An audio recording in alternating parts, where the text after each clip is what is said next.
Hello, everyone. Thank you very much for joining us again in another Tuesday essay discussion of Ayn Rand's essays. Today's essay is The Stimulus and the Response.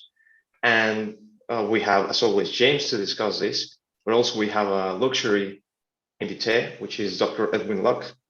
Dr. Locke is a psychologist who has developed a whole area in psychology known as goal-setting theory. He's internationally known for his research on goal setting. To give you an idea, a survey found that Dr. Locke's goal-setting theory, developed with Latham, has ranked #1 in importance among 17 management theories. He has published several books, the most recent, The Illusion of Determinism, Why Free Will is Real and Causal, and also The Selfish Path to Romance.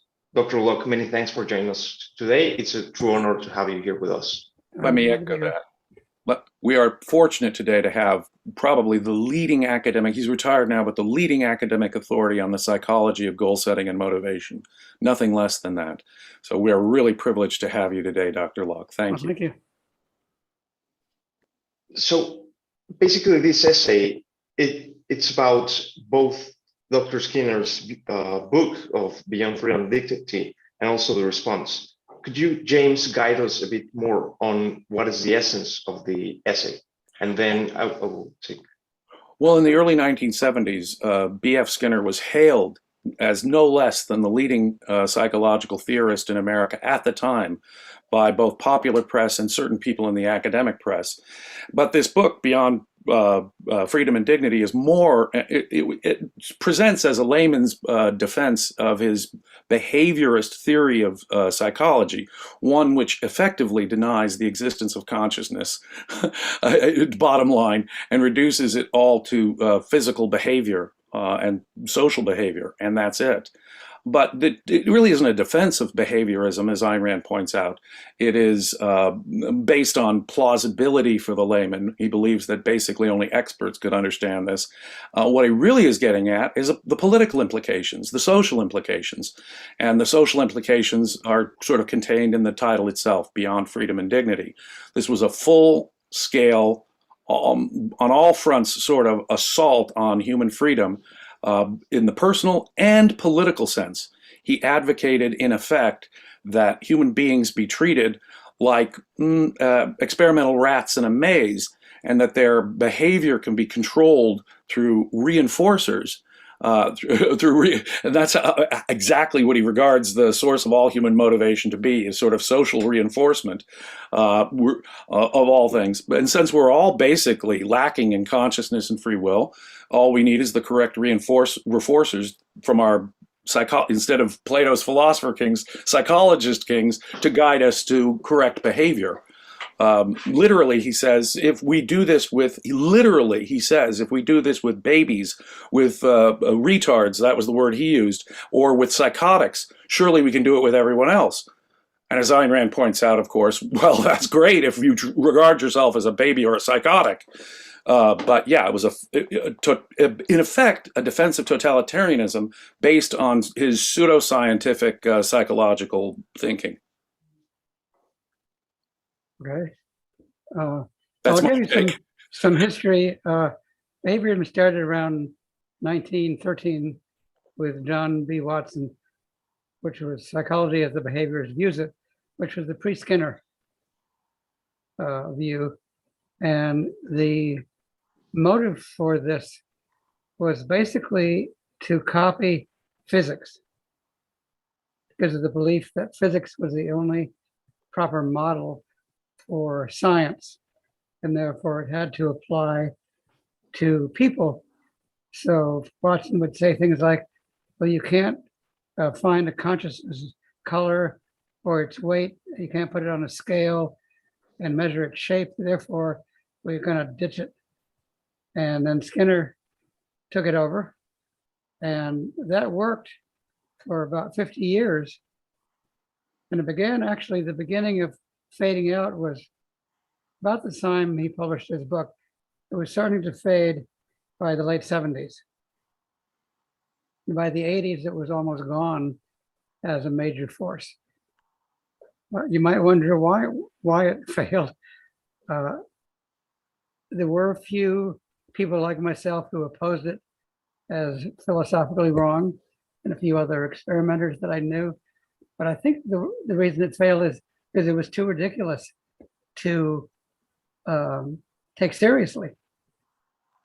It's like, imagine chemistry with no molecules, or physics with no atoms, or economics with no money, or astronomy with no stars.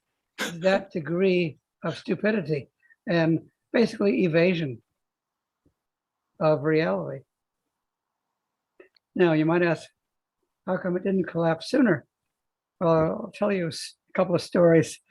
I entered my first job in 1964, and behaviorism was still king. And I opposed it from the beginning because I knew objectivism and I knew it was wrong. But if you talk to other psychologists, they had no philosophy. So it was basically conforming to the mob. I'll tell you one story. A colleague, I said, we were talking in private. He said, I can't use the word consciousness. I can't use it even in private. It's so embarrassing. So what's the problem? He said, I feel like I'm a monster who rejects science or mysticism for using the word. Man. At another adventure I had with another guy, I said, how can you believe in this stuff? He said, well, I actually don't. But he said, better wait till you get tenure, then you can speak your real mind. And he never did, because you sold your soul already. But I think what happened was it was so ridiculous that it just,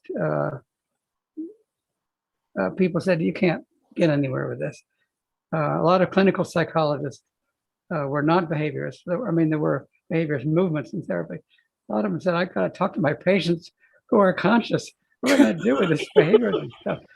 So it was, and then Piaget, who was a famous French psychologist, he was Swiss. He didn't get into the whole American behaviorist stuff. It didn't affect him. He said, I'm going to talk about how children think. And he had great prestige because he was world famous. And he didn't come from under Skinner's wing. So that and the stupidity of it finally just faded away. And really by the 1980s, it was going really fast. So there's really some actually positive developments in the last 40 or 50 years. Well, one development is consciousness is taken as real. Well, yeah, but the whole cognitive, the idea that cognition matters and can shape psychology has really come to a greater dominance than crude behaviorism. But then we have sort of a neo-behaviorist movement, which is basically neurology, neuroscience. And neuroscientists, with some heroic exceptions, said, okay, we deal with the brain. That's all we deal with. There's nothing else. Brain is everything. Right. And consciousness is an epiphenomenon, sort of in line with Skinner. And so that's the neo-behaviorists. Now, not everyone goes along with them, but so there's still a strong behavioristic, neo-behavioristic movement for determinism based on your physical brain as causing all your actions and choices. And then your physical brain being affected by outside forces, that's kind of Skinnerian. And the ultimate theory is if you knew all the particles, physical particles, you could predict everything that happens in the rest of the universe and in the rest of time. Now, it's easy to say that because you can't prove or disprove it. See, doesn't it rely on a view of causation and a philosophical approach? All causation is material. Right. In their mind, it's and that caused a lot of problems. Took me, when I took the early objectivist courses, which were just tape courses, there were no books or nothing, took me 2 years to figure out free will. How you can have free will and causality. And I couldn't quite get it. And I knew free will had to be right, but I couldn't quite how to do it. And I finally, and there were no, objectivist courses were just beginning. And that subject was just touched on, but finally I got it that all causality is not material. That was the turning point. Right. There's other kinds of causality besides material causality. And therefore, you didn't have to worry about a mechanical explanation for thought, even though you did require a brain. Right. So I call that in my free will book an emergent property of the physical brain. So Wow. it's the way it's emergent property in that it requires a brain, but it's not reducible to a brain. And one of the insights I got here was Harry Binswanger, because I wanted to check something with him. I said, is it true that an entity is the sum total of its attributes? He said, yes, it is. So I said, okay, if that's true, the attributes of consciousness are not material, but it's still real because it has attributes. And so, for instance, as Watson said, brain doesn't have color, doesn't have individual cells. They don't have a particular weight. I guess the whole brain weighs something. But, each individual connection doesn't have a weight. It doesn't have spatial extension. Whereas the attributes of consciousness, such as awareness, confusion, confidence, logic, insight, can't be attributed to physical objects. So if two things have different attributes, okay, they have to be different entities. That was a helpful connection for me. Very powerful. And you can see with Skinner his studied evasion of all of that. We don't have words or concepts or ideas. We have verbal behavior, for example, or we don't really have memory. I mean, so any quality of consciousness, any attribute of consciousness really doesn't exist for Skinner, and he has to find weird, different language even to explain it. It's not memory, it's not language or concepts, it's verbal behavior. Yeah, it's just changing the terminology. So what's your brain is, that's inside your skin. Yeah, inside your skin. Stuff inside your skin. What is that? It's stuff inside your skin. So, and it's all a function of social reinforcement. It's as if people couldn't think on their own. He actually even says at some point that all ethics is really just social behavior created by social reinforcement. In fact, people couldn't even think, in effect, if they were on a desert island alone. Thinking is just a product of social reinforcement. And by the way, on this issue, he agrees with Freud. The superego was conforming to society about morality. That's what it was. Right. So it's another form of determinism. And it's a strange kind of cultural conservatism that he's advocating as well. It's sort of the culture that's the thing that needs preservation, right or wrong, in effect. And so even if, as Ayn Rand points out, the Middle Ages lasted for centuries, so they must be a really successful culture in his mind. Or I could use other examples. Like cannibalism was a venerable institution among many humans in prehistoric times. Did that make cannibalism a valid culture? But he sort of takes a culture as a given. And so it's like what Ayn Rand says, it's sort of like a Herbert Spencer social Darwinism, or perhaps using Harry Binswanger again, it's like Hayek's view of social evolution. It's an inherently conservative view. If something is a social institution that's developed over time, leave it alone even if we don't rationally understand it, because it was the product of evolution. So it's a weird kind of conservatism combined with a agenda of political totalitarianism. Well, it's also an evasion of what culture is. Because culture involves ideas. Oops. Culture involves the ideas of people in a society. A bunch of verbal behavior. So we know that, we can't say that. So we say it's actually word sounds, but not concepts. So the whole thing requires a monstrous degree of evasion, including the evasion of introspection. Right. course, Well, when I went to university in the early 80s, there were still courses in the humanities and social sciences where they were telling me that it was improper, it was not scientifically valid to use introspection. That if I looked in and felt a certain way or had a certain memory, oh, forget that, that's introspection, that's not scientific, we can't measure it, we can't put it in a test tube, so therefore it's out. that's actually pre-behaviorist because of various philosophical uh, um, physics views of, for instance, if you can't validate what you're thinking by introspection, you'd have to have other people looking into your mind, and therefore you can't validate other people's consciousness because you can't look into their mind. So the proof of something is social sharing it with somebody else. So Astonishing. yeah. So this is really rank positivism and scientism. Yeah, it's from logical positivism. Trying to mock the methods of, say, physics, Yeah. and apply. They don't even apply to a biology, much less psychology or history, but it's the attempt to impose the methods of the physical sciences in an area where it's really not appropriate. And in effect, it's like you say, it destroys the whole field. It denies, it's a psychologist denying consciousness as such. Yeah, and the positivism says that you want to really be taken seriously, everyone would have to introspect on your brain before you could legitimately use it. Right. You'd have to have others who could look in just as I look.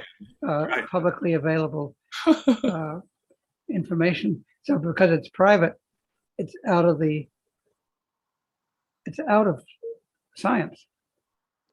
Right. And of course, so his kind of dualism isn't a mind-body dualism, but it's sort of a really simple, crude dualism between nature and nurture. Your genes versus the reinforcement from society, and that's it. Yeah, I think it was Skinner's was a body-body dichotomy. Body-body dichotomy. Parts of your conditioning and body. So it was. So he died just in time to be marginalized. Right. Because by the early 80s it was going fast. Yeah. So I suppose that's some good news. Well, yeah, but it's kind of shocking. Why would it take 50 years for that to happen? So it's fear of, and people associated consciousness with mysticism because the religionists didn't give it up. Right. Mystics didn't give it up. See, if we talk consciousness, free will, we are conscious. Yes, we are. And but even if you talk purpose or intent, that free will consciousness language, people just associate with religion. Yeah, it had the dominating view. The early psychologists studied basically sensory qualities. Wilhelm Wundt in the 1880s, 1890s. So it was like taste and smell, and hearing, but they didn't. And then the other guy that was famous is McDougall, who was an instinct theorist. He was kind of a neo-Freudian. And so there wasn't much competition to Skinner. And so the psychologists, they've got to be scientific. We have to be taken seriously, and physics is the standard. So to see through that, it takes a certain level of philosophical sophistication, which people didn't have. So when I went to Maryland, I could attack it right away, which I did. They didn't have any philosophical ammunition. Well, it just seems so crude. I mean, here as Ayn Rand points out, here he is denying free will and yet giving us normative policy advice. This is what we should do. This is what we shouldn't do. It'd be better if our psychologist kings did it this way. So there's this strange contradiction between giving people normative advice while you're actively denying determinism, or just look at while you're actively denying free will, or just look at the whole process of denying consciousness. Imagine a proof. A mental process, a proof that there's no consciousness. It just seems like both of those seem like crude contradictions on their face. All of determinism is a contradiction. Yeah. So, but nobody I once, I had a good friend who's one of the great psychologists, Albert Bandura, who recently passed away. He was one of the champions opposing behaviorism. He was one of the early ones. And it was fortunate because he was world famous. It was world famous. And if there were a Nobel Prize in psychology, I think in justice, he would have got it. And he was defiant of the behaviors. And he was a role model for many people. So he wasn't perfect in his theories, but he and I got along very well because we both completely disagreed with the behaviorists. And he had a concept called role modeling, which the behaviorists like to say, well, that's just behavioral imitation.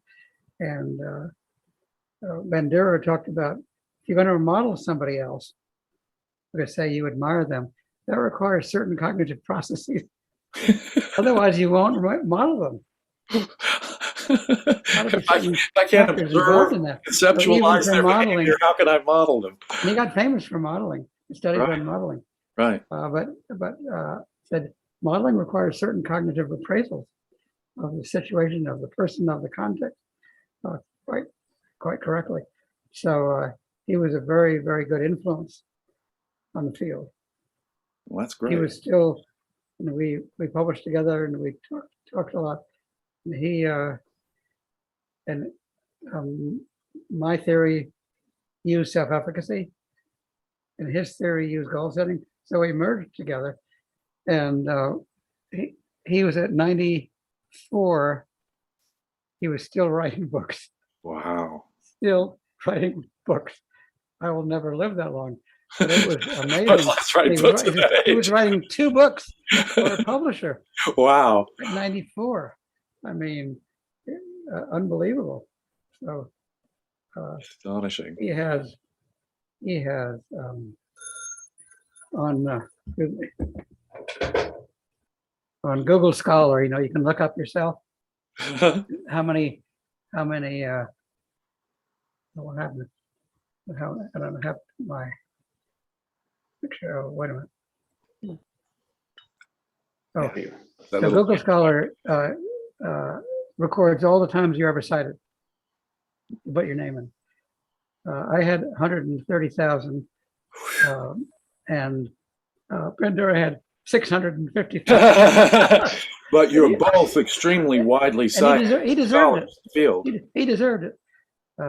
Skinner and Freud probably have more because of history, but they wouldn't have more today. Right. And that's good news. Yeah.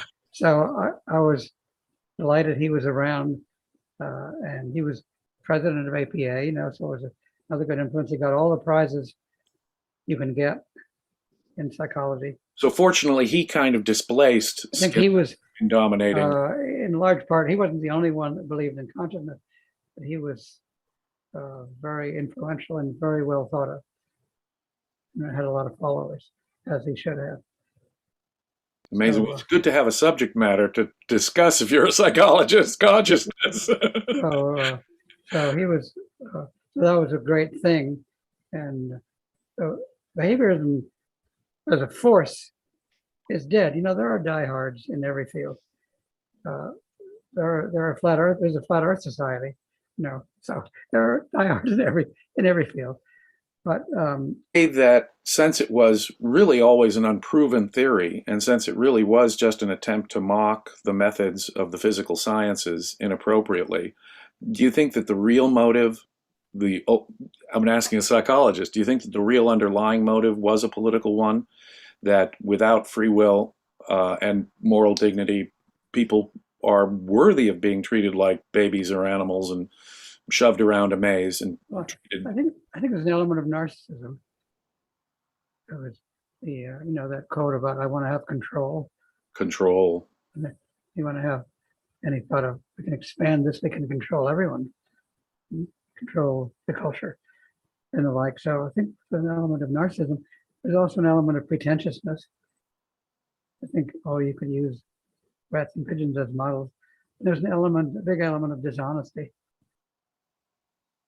But people fell for it because they were desperate to feel they were scientists. Right. And then after that, it was conformity out of fear for disapproval.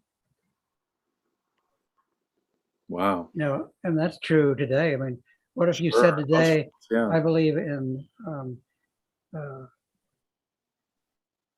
individualism? You would get slaughtered as a fanatical racist. Supposing you said all lives matter. No, no, no, no, no, no, no. You're a monster racist. So the same thing occurs today in that realm.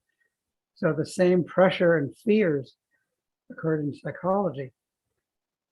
I remember one article early on, a goal setting article I sent to a experimental psychology, which is one of the 50 branches of psychology. It was still dominated by behaviors. And it was about goal setting. And I got a rejection. They said, we can't have concepts like goal in our field. What are you doing? You can't have stuff like that. No, no, no. Now in other journals I got published, but that was one of the diehard. Wow. Simply denying that people have goals or that values are real. Yeah. Wow. So it was quite bizarre to see, but there's an awful lot of conformity. And I discovered that academics tend to be very cowardly in the realm of ideas. As soon as you get out of their narrow specialty, then they'll fight you. But after that, they don't have any fight in them, especially when it gets to more philosophical issues, and especially when it gets to values. They're terror-struck. And so I talked to somebody about this, that the conforming, I was wondering how much is due to ignorance and how much is due to cowardice. And I was telling somebody, I think a lot of it's due to ignorance. You have no philosophical confidence, you can't stand up to anyone, even if you got tenure. Right. Because you don't want to be disapproved of. Right. So it's fear of peer disapproval is a big thing. And maybe for junior professors, there's a fear of getting fired before you get tenure. But I think for more senior, it was a fear of peer disapproval, which academics are terrified of. Cancel culture is particularly strong among academics. And it's always been very conformist. Yeah. Culture. And of course, and in psychology, it's about 95% left wing. So industrial psychology, not quite so much, because it's dealing with the real people working at real jobs. So it's a little bit different than the other. Well, you've taught at both psychology school and at business school. And I was a joint appointment. And I was, first of all, mostly psychology. Then I was half and half, and then ended up just in business. But we had an affiliation, so their students could come over to our courses and vice versa. So I was on committees, so we still had a relationship because they had industrial psychologists who were not behaviorists too. So fascinating. But so I didn't get in trouble for being left wing, but I didn't come up for tenure till I was in the business school, primarily in the business school. I had no trouble getting it because I had a lot of publications. Dr. Locke, one of the members of our audience is having a comment. I was wondering, what is your view on what he says? He basically says, it is becoming more and more clear that beyond freedom and dignity is the end of the road for contemporary intellectuals like Sam Harris and Jordan Peterson, and barring better answers, even Steven Pinker. What would you say? Well, Pinker likes to say a lot of correct things, but he doesn't understand philosophy at all. Not at all. I've read two of his books. I reviewed the Rationality book, which is a great title and a great topic. Doesn't understand what concepts are. So he doesn't understand what rationality is, doesn't understand the source of the modern world and individual rights, and he doesn't understand where that came from, which is, of course, from Aristotle. So so his problem is he says he makes a lot of criticisms which are good criticism of how people think. But he doesn't deal with everything all the way because he doesn't have a sound philosophy, especially not understanding the nature of concepts, which means you can't really understand the conceptual faculty, which means you can't fully understand free will. That puts you in a bad position. But at least he defies the convention in a lot of ways, which is nice. Somebody does it. He just doesn't have all the philosophical. Do you have any thoughts on Sam Harris, one of the leading so-called new atheists? Harris was good on attacking religion. I read that book a long time ago. And he's a determinist, I think, by conformity to the culture. So, seems to be the same old arguments. All of the determinists refuse to deal with the basic contradiction and don't want to deal with it and don't want to know about it. They continue to ask us to think about their theories and to make normative choices based on their theories without ever thinking that they may have a contradiction there. In my free will book, I do mention a famous physicist who wrote the book on time. Hawking. Excuse me. Remind me of the name again. Stephen Hawking. Yeah, Hawking. So he dealt with that. He said, this is the problem. Nobody else did. Nobody else did it. And unfortunately, he didn't figure out how to fix it. He said the good ideas saw the problem but didn't see a solution, right? The good ideas through evolution, because they have survival value, will manifest themselves and win. Unfortunately, it's not true. The process is not mechanical. Right. It's not automatic. And half the world is living in dictatorships. Right. If the 20 years after the Second Treatise on Government, who defies rights. So it doesn't automatically, because you can make choices. Right. If the 20th century could develop things like Nazism and communism, free will is obviously still operative, and we can still make some pretty atavistic choices. Yeah. So he was the only one, but he came to grips with it. This year to be faced. Nobody else does that. Yeah. Anyway, the famous what was his name? Guy in psychology who passed away, who was a champion advocacy of free will, and he wrote a book saying it was all an illusion. And he died. I had a short conversation with him at a meeting, and I said, "You're a determinist, right?" I said, "Yeah." He said, "Yeah." I said, "Tell me something. How did you get to this conference? Look, how did you get here?" I said, "I don't know. I don't know. It was by thinking and foresight and planning, and he couldn't acknowledge it." So they have to end up denying thinking, reason, and which is basically the faculty of volition. So it all comes together at once. Yeah. So I think he's no longer paid attention to, but for a while he got big articles published by saying. Well, they all say that there's this, you mentioned it just there, they all say there's this illusion of free will, and it appears to be the recognition that there is a universal observation, at least introspectively on the part of every human being, that it appears that we do think and that we do have some choice. And so they have to confront what they call an illusion of free will, which really sounds like a universal observation. Yeah. Well, the way to confront people, like you mentioned, be to say, okay, so you wrote your determinism book, right? You wrote it yourself. You wrote the ideas, and then you put them in print and you integrated them. Said, okay, so it would have to be true that you were determined by forces outside your control to write that, right? And you were and forces outside your control force you to think that, right? Right? And get them back into a corner and say, okay, then, so you're basically a kind of robot. So I said, So people who disagree with you would have been conditioned by other sources, right? So you're saying that intellectual discussion, scientific progress reduces to competition between robots, right? And I said, okay, if that's true, how do you validate who's right? Now I'd like to see the wiggle room for that one. How could either side ever, if what he's saying is true about determinism, how could either side ever validate any truth?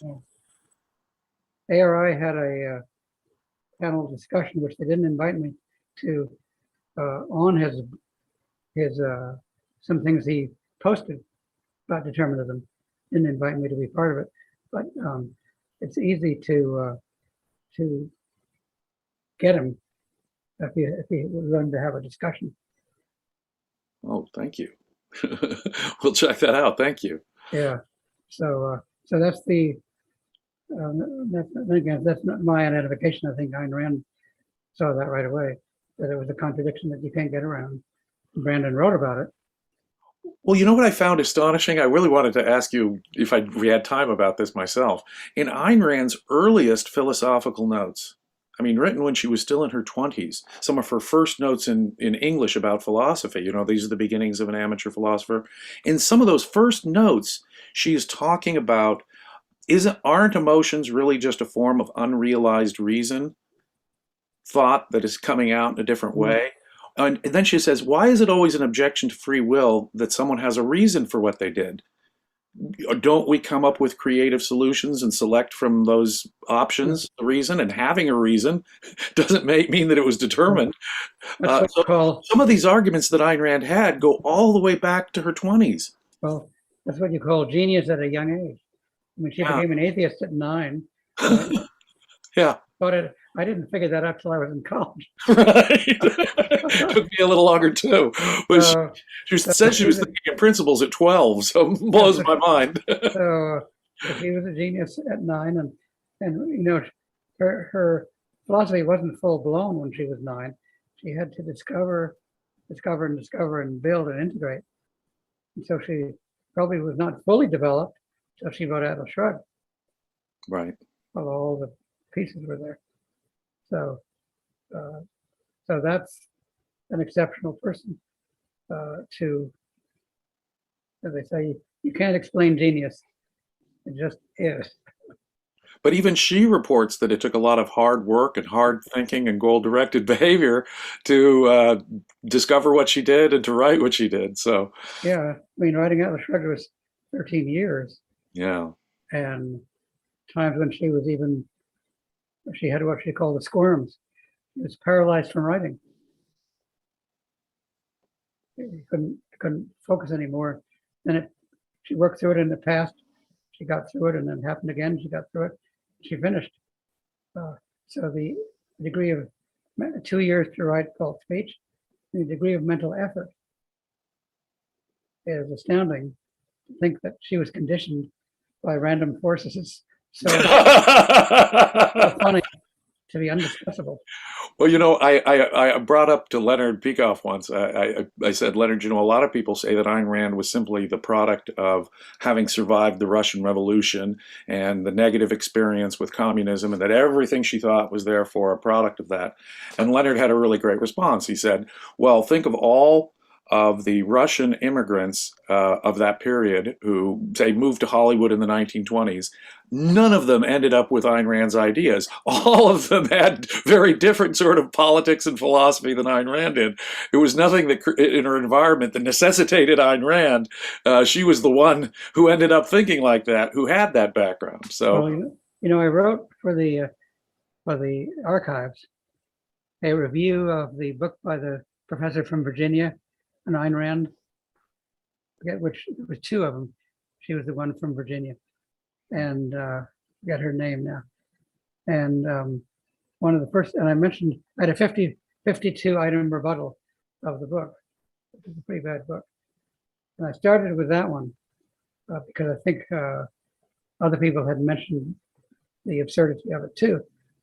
And and I think one of the accusations by this author she developed her philosophy of capitalism because her father's pharmacy was put out of business. So the failure of her father's pharmacy was a creator of philosophy.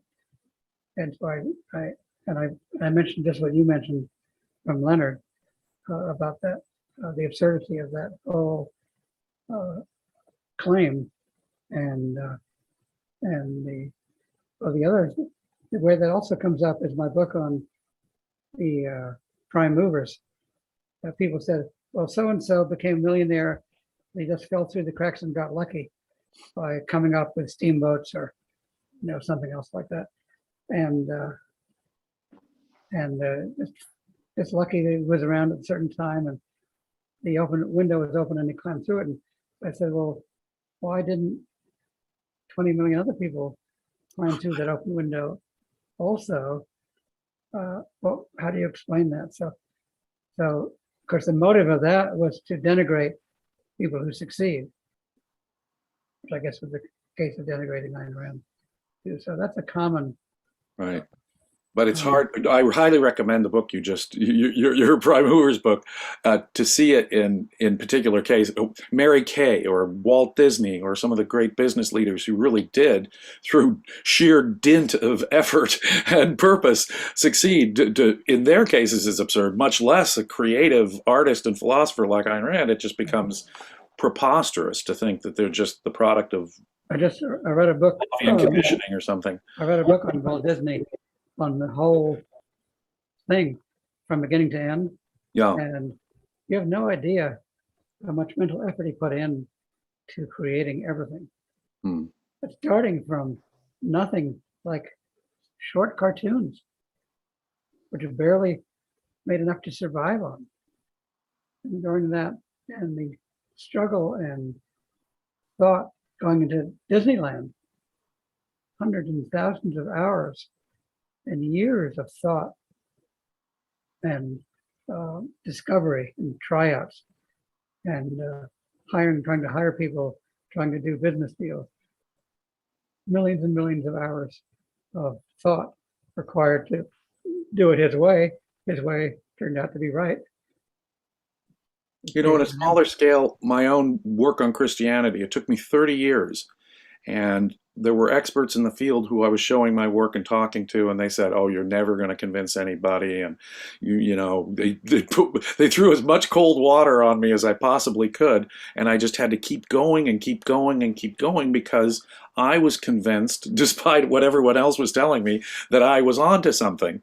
There came a point where others joined in and say, "Hey, yeah, you were onto something," and now I've got scholars even agreeing with me. But it took me decades of having to ignore all that noise around me, to ignore that it would never be a success, the idea that it would never be a success, to just stick with the project and to finish my research. I find that any worthwhile goal in life is of that character. Yeah. And religion is an especially difficult topic because it's based on faith. And you go to the Bible and it's all written by different people. Right, exactly. At different times. But to achieve a long-range goal, this whole behaviorist approach can't explain it. It must appear utterly baffling to a behaviorist that someone could persist like Walt Disney or Ayn Rand or even just me in a smaller scale with my book. To achieve a long-term goal, it makes a mockery of the whole idea that we can't think or can't choose. Motivation doesn't matter. Thinking doesn't matter. Volition doesn't exist. They always have an out in their framework. Said, well, Walt Disney was constantly reinforced by little things. That led to reinforcing to do more. That led more and more. You're right. It wouldn't be long-range thinking. It would be short-range reinforcement. Right. Going on for 30 years. A bunch of short-range reinforcements that can last people for decades? But the tricky thing, the clever thing about behaviors, they can explain anything after the fact. So it's just reinforcement. You don't have to identify it or prove it. Just use the word sound. And you can lay out the creative possibilities that humans have generated through their thinking. Look how creative humans are in their science and their technology and their culture and their art and the way they approached even organizing their society. No level of creative thought will ever convince a determinist that everything isn't just a conditioned reflex, which is, again, another bizarre contradiction. Well, if they have a prior commitment to something they consider to be the only scientific view, and they refuse to question it because maybe they secretly think it's religious or something, too mystical. Right.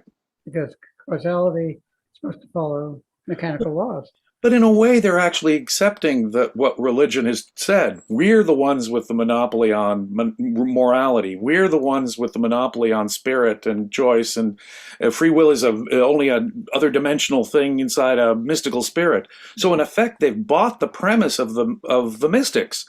Yeah, consciousness is just a mystical phenomenon, and they go with it instead of saying, no, wait a minute here. Is consciousness, hey, I do think, is consciousness a real natural phenomenon, and how will we know it? Instead of doing that, they just buy the premise of the mystic that this is some kind of ghost stuck in a machine, and they just reject ghosts. And of course, the religion, depending on which century you look at, believes in free will. Of course, there's all kinds of contradictions with God's omniscience, and we all know that. So religion is somewhat conflicted, but a lot of religion says you can make choices, and therefore you do evil, you go to hell. Because you chose, even though God could have stopped you, but he chose not to. Right. They have this bizarre contradiction. If you have an omnipotent, omniscient God who created everything, could have done anything he wanted, and knew everything that was going to happen, that we're still supposed to have free will? Is that bad association in scientists' mind between free will and religion? Yeah.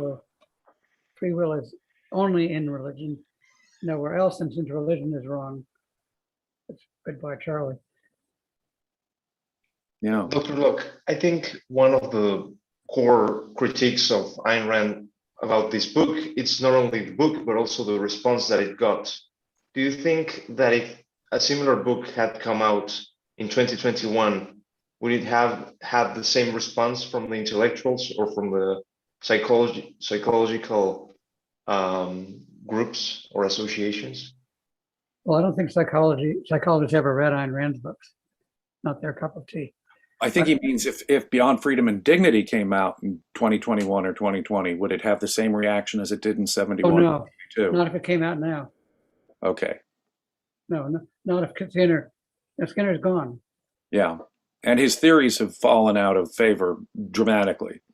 Well, except for the neo-behaviorists with the neuroscientists. So it's not, the whole way of thinking is not totally gone, but Skinner as such is not a hero anymore. He's not considered serious. And all psychologists are not determinists. Right. That is a good step, I suppose. You know, Alejandro, in response to your question, what Ayn Rand was also talking about was part of what we were talking about. The responses to Skinner were utterly pathetic. You have a bunch of other determinists, in effect, materialists, reductionist positivists like him, saying he wasn't positivistic enough. He's trying to defend culture, in effect, like a conservative. And then the only other response came from mystics of the spirit, as Ayn Rand called them, who were saying, "Oh, well, he's ignoring he takes all the mystery out of life. He's too rational. He's too scientific." Mm-hmm. So in effect, all the critics themselves had bought into this dichotomy, had bought into this absurd opposition, and were just taking sides on it. There really was no, apart from Ayn Rand, there was no really good full-bodied defense of reason and volition and consciousness philosophically, which is, of course, the correct what was needed. Ayn Rand's response was just brilliant and brilliantly timed. What kind of an effect do you think Ayn Rand's response, though, did have an effect of any kind? What year was that? 1972, I believe. The year after it was published. Behaviorism was already on the way down then. But, people were so mesmerized by somebody famous. Yeah. He was famous. But within psychology, it was already on the way down. And pretty much by the end of the 70s, it was pretty much gone. of the series. Well, I suppose we're lucky to have had Ayn Rand because she had an effect on people like you, professionals in the field as well. Yeah, I can't take credit for ending behaviorism. I did write against it a lot, but there were only a small number of us at first. But I think what doomed it was ridiculous. Yeah. So and then so the public pressure through the mob didn't work because the mob was no longer there. And I don't think the mob is totally on the side of neuroscientists. There are some who think they're sophisticated intellectuals. There are a few writers on neuroscience these days who aren't crude determinists or positivists, who do believe that they reject the mind-body dichotomy to some extent, but they also seem to be accepting of the idea of consciousness, thought, even free will in some cases. Yeah, well, on the back of my book is a blurb by Dale Stevens, who's a neuroscientist from Harvard, and he now works in Canada. He wrote a blurb on it. I don't think he's in the majority, but I don't know how many people like him there are in the field. So sometime I'll have to ask him if he's a lone wolf or not. But it's nice to have one. At least there's one out there supporting you particularly too, so that's good. Do we have any other questions, Alejandro? We don't. I don't know if you have any further questions, James. Dr. Locke, we've been very privileged to have you today. Your insights are always solid gold. I just would like to end on a personal note. Your work on goal setting, your more popular work on goal setting, I can't claim to be an academic in this area, but your more popular work on goal setting had a big impact on my own life and helped me get my life together. You were, without knowing it, kind of a life coach to me with your goal setting work, and I want to thank you very much. I think you're one of the most important writers of our time. So thank you for being here with us today and giving us sharing your insights. I appreciate it. I would urge everyone to check out Dr. Locke's recent work on free will. He is working on free will lately, and it's powerful stuff. So please check it out. I'm not working on it. I did it. Did it? It's done. There it is. Please go check it out, people. Read it and tell your friends about it. Yes. Because there are plenty of determinist books around, and this is a good antidote to it. Exactly. It's the only psychologist. So I think it's the only book just on free will based on Ayn Rand. Congratulations. So lots of chapters on free will from Peikoff and Insbanger and others, good chapters on free will. But I think this is the only book on free will devoted just to Ayn Rand, and one which escapes the errors of other people who either are pro-free will or attempt to defend free will on a false basis. I think it's good intellectual ammunition. So if you haven't read it, give me a review on Amazon. Yeah, once more, we're in your debt, Dr. Locke. Thank you very much. Yeah. Well, with that being said, I thank you for this incredible chat. For the audience, feel free, if you like this kind of questions, feel free to become a member. There are a lot of perks for joining the Ayn Rand Center UK, including these talks and also the Sunday now talks on the course of Leonard Peikoff. Our Sunday workshops on Leonard Peikoff's courses continue. We're doing Understanding Objectivism, so please join us. And on Friday, we'll be discussing Leonard Peikoff's essay, Maybe You're Wrong, an epistemological topic. So please join us. Thank you. I apologize for being late. I got distracted. So glad you called me. Well, thank you for joining us. We're on. Exactly. Okay. And next Tuesday, Basic Principles of Literature from the Romantic Manifesto. That's the next essay. Okay. Thank you. Take care. Thank you.